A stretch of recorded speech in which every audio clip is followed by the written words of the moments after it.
Hello, you multi-millennial folkations. I know it's just a made-up word, but hey, I'm celebrating 1,000 whiskey reviews, and this is one of the little parts in my 1,000th review.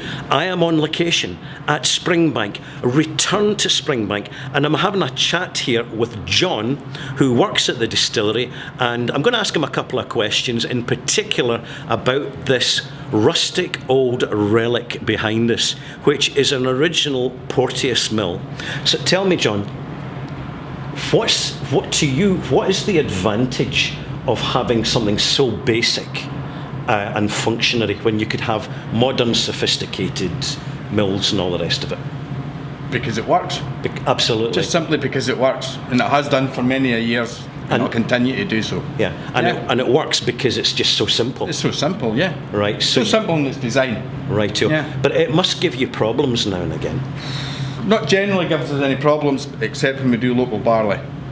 Yeah. Right, local barley. Now, according to mind you, what do I know? According to my memory, there's not that many distilleries actually produce local barley whiskey. Bruichladdich does, Kilchoman does, Loch Lee does. I'm just a wee bit of knowledge boasting here. And of course, Springbank. What is it about local barley that causes the issues? The grain's much smaller than specifically designed barley for the malting industry.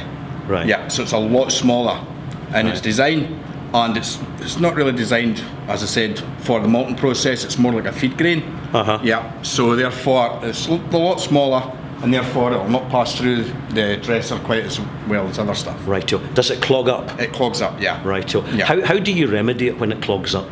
You just stop it, clear it, go again. Righto. Yeah, and constantly. I mean, I've got visions now of you with a mallet giving the sides a bang, because there'll be extra moisture in local barley as well as being smaller grain. Yeah. So I can imagine what you're doing what's called caking.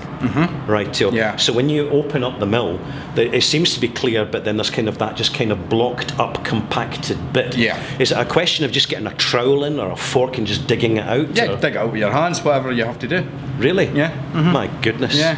And of course, this is all part of the authenticity of the distillery that you're working at. Yeah. When people find out you work at Springbank, are they curious or are they just completely disinterested? About Springbank? Yeah. More than curious.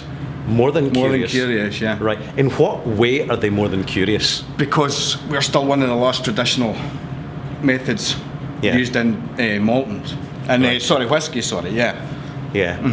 So it's a thing of the past, really, isn't it? And do you find that these are the people who really know about whiskey, or are they maybe occasional whiskey buyers, but they've got enough awareness from online and from media and such like that they know that Springbank is something special?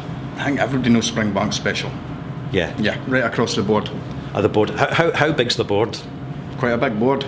Well, I tell you what. Yeah, if you see the tours that go through here, it's a big board. It's the multi-nations. Yeah. I mean, it's very multinational. Yeah. And it's amazing that people are coming literally from all around the world to visit this distillery and other distilleries in Scotland and in England and in Ireland, because such is the fascination by the singularity of single malts and other whiskies. And I mean, this may seem a daft question, but I ask it anyway because you'd be surprised, malt mates, people working at distilleries and being basically, it's their job, and they're working with the smell of whiskey and whiskey chat and whiskey people all the time. Do you not get a bit sick of it and see at the end of the day you just want a gin and tonic or a pint? Yeah. That seems to be the case for a lot of folk. By the way, spoilers alert, malt mates, I'm just the same. See, when I'm not doing whiskey reviews, I just want to have a chill out with a little bit of trance music. I love the trance music. Yeah. Or a sonic, fantastic. And I'll basically have some Czech beer and a wee glass of rum. And that just helps me chill out, because whiskey, you can only take so much of it, and when it's your job, you've got to focus on that. Yeah. And you've got to concentrate on that. But is there any question, John, that you would like to ask me as an onliner? No, don't have any questions at all, no. Brilliant. That's absolutely fantastic. Yeah. Well, I tell you what, John, thanks very much. Thank you very much. Cheers. Yeah, no problem. And there you are, malt mates. If you've got any questions... Pop them in the comments below, and we'll move on to our next location because we're still at Springbank.